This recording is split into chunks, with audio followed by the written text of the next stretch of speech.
Chapter 37. And Jacob dwelt in the land wherein his father was a stranger, in the land of Canaan. These are the generations of Jacob. Joseph, being 17 years old, was feeding the flock with his brethren, and the lad was with the sons of Bilhah, and with the sons of Zilpah, his father's wives, and Joseph brought unto his father their evil report. Now Israel loved Joseph more than all his children, because he was the son of his old age, and he made him a coat of many colors. And when his brethren saw that their father loved him more than all his brethren, they hated him, and could not speak peaceably unto him. And Joseph dreamed a dream, and he told it his brethren, and they hated him yet the more. And he said unto them, Hear, I pray you, this dream which I have dreamed.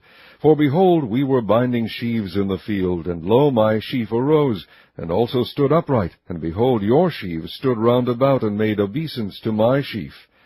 And his brethren said to him, Shalt thou indeed reign over us, or shalt thou indeed have dominion over us? And they hated him yet the more for his dreams and for his words. And he dreamed yet another dream, and told it his brethren, and said, Behold, I have dreamed a dream more. And behold, the sun and the moon and the 11 stars made obeisance to me. And he told it to his father and to his brethren. And his father rebuked him, and said unto him, What is this dream that thou hast dreamed? Shall I and thy mother and thy brethren indeed come to bow down ourselves to thee to the earth? And his brethren envied him, but his father observed the saying. This ends side A. And his brethren went to feed their father's flocks in Shechem. And Israel said unto Joseph, Do not thy brethren feed the flock in Shechem? Come, and I will send thee unto them. And he said to him, Here am I. And he said to him, Go, I pray thee, see whether it be well with thy brethren, and well with the flocks, and bring me word again. So he sent him out of the vale of Hebron, and he came to Shechem. And a certain man found him, and behold, he was wandering in the field. And the man asked him, saying, What seekest thou? And he said, I seek my brethren. Tell me, I pray thee, where they feed their flocks. And the man said, They are departed hence, for I heard them say, Let us go to Dothan. And Joseph went after his brethren, and found them in Dothan. And when they saw him afar off, even before he came near unto them, they conspired against him to slay him. And they said one to another, Behold, this dreamer cometh. Come now, therefore, and let us slay him, and cast him into some pit, and we will say, Some evil beast hath devoured him, and we shall see what will become of his dreams. And Reuben heard it, and he delivered him out of their hands, and said, Let us not kill him. And Reuben said unto them, Shed no blood, but cast him into this pit that is in the wilderness, and lay no hand upon him, that he might rid him out of their hands, to deliver him to his father again.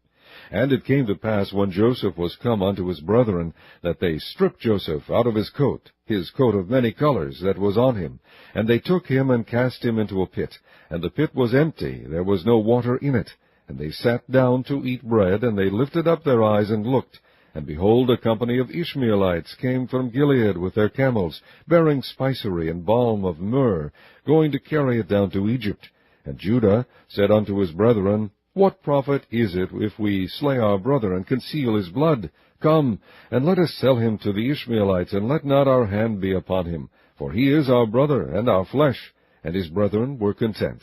Then there passed by Midianites merchantmen, and they drew and lifted up Joseph out of the pit, and sold Joseph to the Ishmaelites for 20 pieces of silver. And they brought Joseph into Egypt. And Reuben returned unto the pit, and behold, Joseph was not in the pit, and he rent his clothes. And he returned unto his brethren, and said, The child is not, and I, whither shall I go? And they took Joseph's coat, and killed a kid of the goats, and dipped the coat in the blood. And they sent the coat of many colors, and they brought it to their father, and said, This have we found. Know now whether it be thy son's coat or no? And he knew it, and said, It is my son's coat. An evil beast hath devoured him. Joseph is without doubt rent in pieces. And Jacob rent his clothes, and put sackcloth upon his loins, and mourned for his son many days.